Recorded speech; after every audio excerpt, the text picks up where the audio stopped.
قرآن مجید فرقان حمید میں اللہ رب العزت ارشاد فرماتا ہے شیطان کس سے روکتا ہے؟ استحوذ علیہم الشیطان فانساہم ذکر اللہ.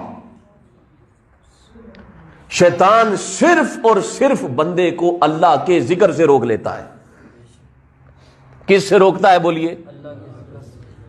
اللہ کے ذکر سے روک لیتا ہے. اسے پتا ہے اس نے جب اللہ اللہ کرنا شروع کر دی، اب زبان سے اللہ اللہ کر رہا ہے، پھر اگر اس کا دل اللہ کے ذکر میں لگ گیا، اب زبان سے اللہ اللہ کر رہا ہے، مجھے ہتھوڑے لگ رہے ہیں. اب جب دل سے اللہ اللہ کرے گا تو دل خون پمپ کرتا ہے، تو جہاں جہاں خون جائے گا وہاں اللہ کا نور جائے گا، مجھے باہر نکلنا پڑے گا. تو اس کو ذکر سے روک لو کسی طریقے سے. جب یہ ذکر سے رک جائے گا، میں اندر ہی رہوں گا، تو یہ کہاں گا؟ یہ رمضان آئے، شعبان آئے، رمضان آئے، رجب آئے، محرم ہو، ذیقعد ہو، ذی الحج ہو، یہ ویسے کا ویسے ہی ہوگا، یہ بدل نہیں سکتا، کیونکہ اندر تو میں ہوں. وہ شیطان ذکر سے روکتا ہے. آپ کو جو بھی شخص چاہے میں ہی کیوں نہ ہو ذکر سے روک لے، آپ یہ سمجھے وہ شیطان ہی ہے. جب آپ سورہ ناس پڑھتے ہیں، قرآن مجید کی آخری سورت، اس میں اللہ کیا فرماتا ہے؟ من شر الوسواس الخناس الذی یوسوس فی صدور الناس من الجنۃ.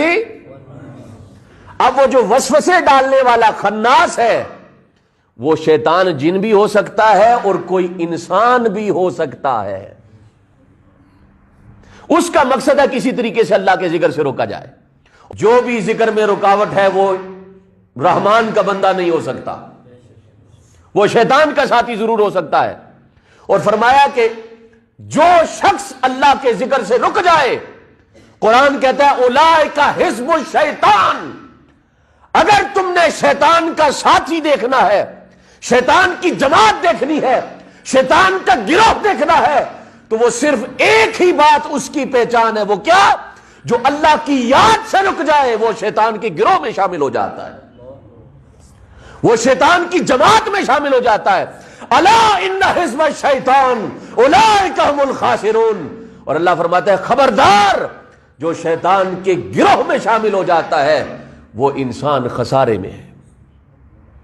شیطان کو پتا ہے اگر یہ ذاکر ہو گیا، اگر اس نے ذکر شروع کر دیا، اگر اس کی دل کی دھڑکنیں اللہ کی یاد میں لگ گئیں، تو قرآن کہتا ہے یدعون ربہم بالغداۃ والعشی یریدون وجہہ. مولا کہتا ہے محبوب جو صبح و شام میری یاد میں لگے رہتے ہیں، اللہ کا ذکر کرتے ہیں، لا الہ الا اللہ کرتے ہیں، الا اللہ کرتے ہیں، اللہ کی صدا بلند کرتے ہیں، یا اللہ کرتے ہیں، یا واحد کرتے ہیں، یا احد کرتے ہیں، یا حی یا قیوم کرتے ہیں، یا ہو کی صدائے بلند کرتے ہیں. یدعون ربہم بالغداۃ والعشی یریدون وجہہ.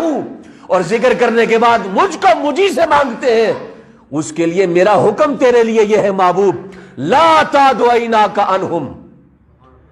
اس ذاکر کو جو ذکر کرنے والا ہے اور اس ذاکرہ کو جو ذکر کرنے والی ہے، ہمیشہ اپنی خوبصورت آنکھوں کے سامنے رکھنا. وہ تیری آنکھ کی پتلی میں رہا کرے. لا تعد عیناک عنہم، ہمیشہ اسے دیکھتے رہا کرو. اب شیطان کو پتا ہے ذکر کرنا شروع ہو گیا تو حضور کی توجہ نصیب ہو جائے گی. تو جسے حضور کی توجہ نصیب ہو جائے پیچھے اسے اور چاہیے کیا؟ اور کیا چاہیے؟ شیطان کو یہ بھی پتا ہے اگر ذکر سے رک گیا تو قرآن ہی کہتا ہے فَأَعْرِضْ عَمَّنْ تَوَلَّىٰ عَنْ ذِكْرِنَا.